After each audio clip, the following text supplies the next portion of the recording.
Hey everyone, it's technology expert Burton Kelso here with another tech tip to help you get the most out of the technology in your life. Today we're talking about how to avoid the Tinder Swindler and other online romance scams because it's not fair to just target Tinder. There are a lot of social media and online dating apps out there that you can get scammed on. Now obviously this video is done in response to the Tinder Swindler, which is currently showing on Netflix about how several women have gotten scammed by the same gentleman online. Now, you're watching the video and you can see there's a lot of red signs out there that they should have been looking for, but you have to realize that a lot of romance scams aren't targeted to a specific demographic. Doesn't matter what your age is, there's always criminals out there that are looking to scam you out of information.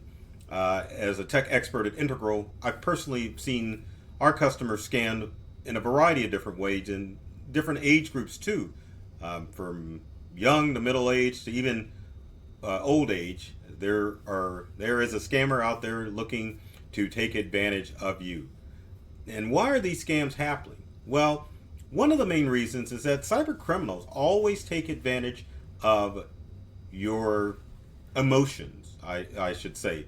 In cybercrime, when it comes to phishing scams, it's more that these scams, and the correct term to use would be, they're socially engineered, which means that they're designed to elicit a response from you in order to give up your personal information in the chance, or not the chance, but in circumstance of online and romance scams.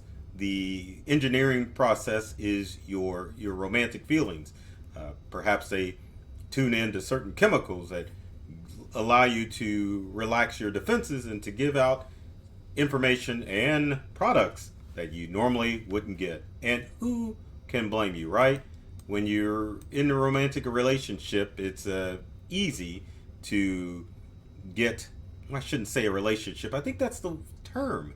When you're infatuated with someone, it's easy for you to give up personal information or do things that you wouldn't normally do. Your chemicals in your body are all aflame and you're just infatuated, and so it just gives you a nice blissful feeling that just makes it seem like this person that you're meeting online and the situation that you're dealing with is the perfect scenario. So it satisfies a need within you, and unfortunately that need leads to criminals taking advantage of you. So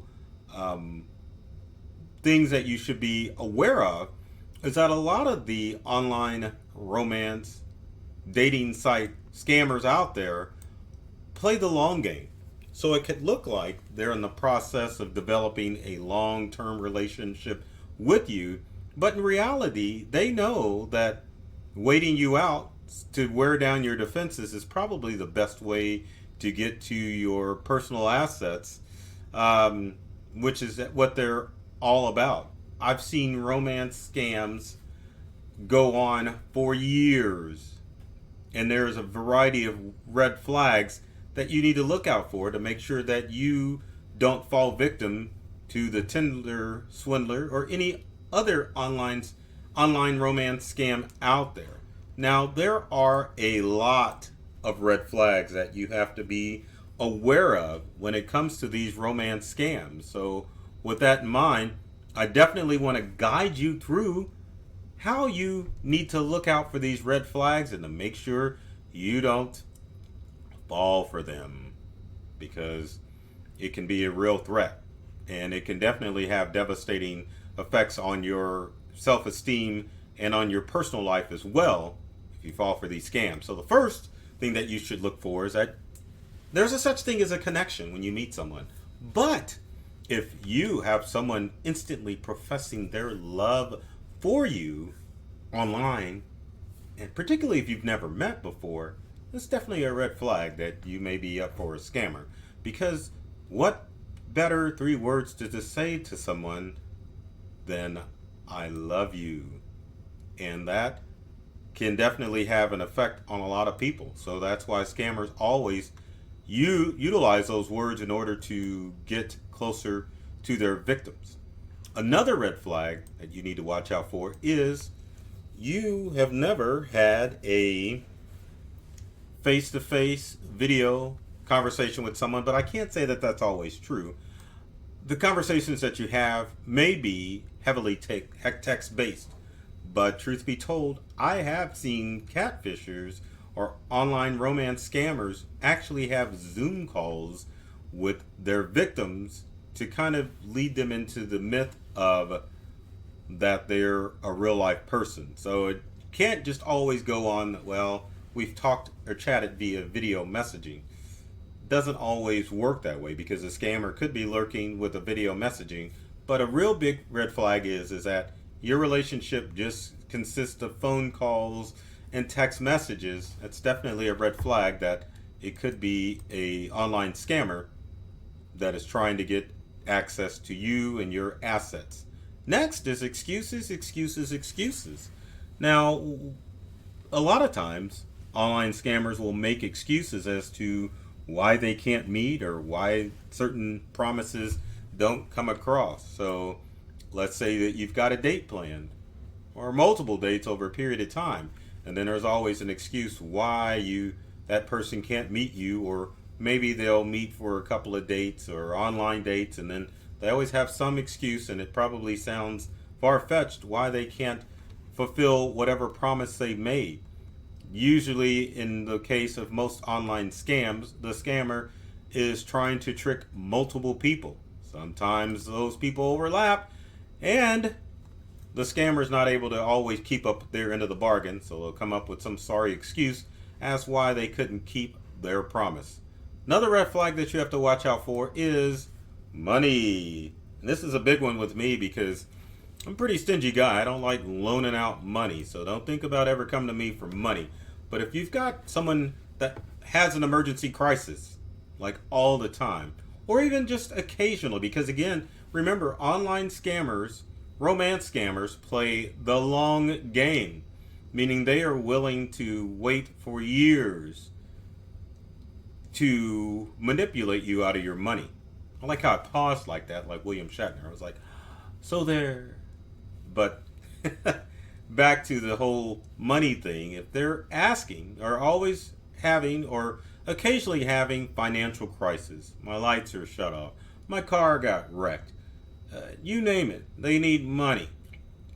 And the ways they ask for money, like maybe cash, or having you pay it, or you giving, or them asking for your credit card so that they could pay for stuff, it's definitely something that you don't want to do, especially if you haven't really interacted with someone face to face. So beware of anyone asking for money, unless it's a family member, but then even then, you gotta watch out. But on top of those other red flags that you should look out for, there are definitely ways that you can protect yourself from some of these online scams. One of the other things that I was going to mention that I don't have a slide for, but that's okay, because you can describe it or imagine what I'm telling you. Gifts. If you or your online personality or romantic partner is asking for gifts, especially men, because I should say it doesn't matter your gender, sexuality, whatever, you are a victim. So gifts, you have a person asking for specific gifts, you gotta watch out for that. I don't know if you guys have read about this story, but there's a not lazy, she was on her hustle, lady in Asia who scammed a lot of her online boyfriends out of iPhones and used the money from the iPhones to buy a house. I know it sounds preposterous, but it actually happened. So you have to understand that scammers are out there. So back to what I was saying. Protection. You got to make sure that you can protect yourself from a lot of these online scams. So what can you do? What can you do to stay safe? So number one, and I know a lot of people are weary about this, especially my women watchers out there, meet face to face.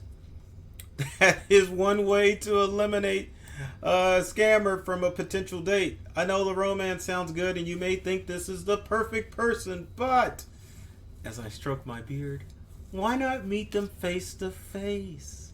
And you really should push for that, because it's not going to tell you everything about someone, but at least you know it's a live person and not some criminal overseas trying to trick you out of your money. So, yes, if you are meeting someone online on a social media platform or on an online dating site, meet in a nice, safe, public place, because for God's sake and for the love of God, I know there's some public place that you could meet. Bring a friend. Let them bring a friend. Do whatever it is to be safe, but at the same time, make sure that you're not being scammed. So face-to-face interactions are the best way to meet someone. Even if it's someone internationally, at some point you have to meet this person face-to-face. And even if you meet them face-to-face, keep meeting face-to-face, so that if you're in the looking for a long-term romantic relationship, that you will get to know this person. Because truth be told, most people can only keep up the charade for about 6 to 8 months, and then the real them begins to show.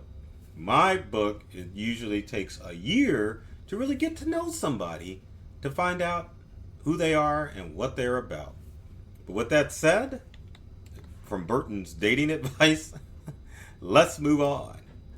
Next is to protect yourself by asking questions. Even if it's just you don't want to meet them face to face and you're like, well, I want to know something and there's things that I want to know. Ask questions.